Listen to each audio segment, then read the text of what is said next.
na leader natin? Si Tasha. Ay, babae. Tsara ulo.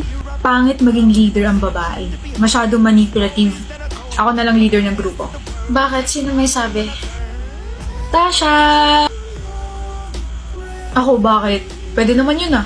Tsaka mas marami ako maaambag sa grupo. Men or smart.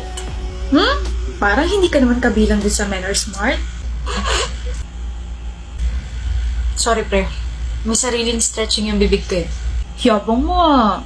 Porket inassign ka ni ma'am na maging leader, ganyan ka na.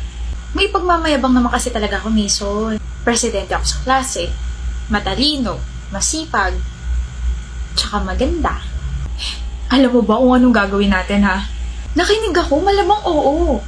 Eh, ikaw, alam mo ba kung anong gagawin? Gagawa tayo ng small house, gawa sa cardboard.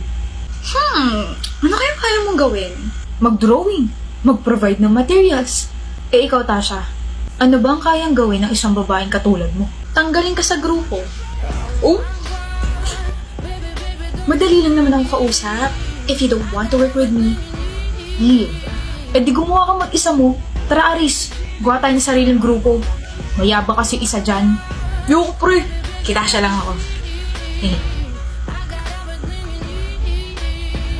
Alis na. Huwag ka na lang kasing bida-bida, Mason. Sumunod ka na lang sa sasabihin ni Leader Tasha. Hindi mo naman pala kaya. Babarin na nga lang, wala pang bala. Start na tayo.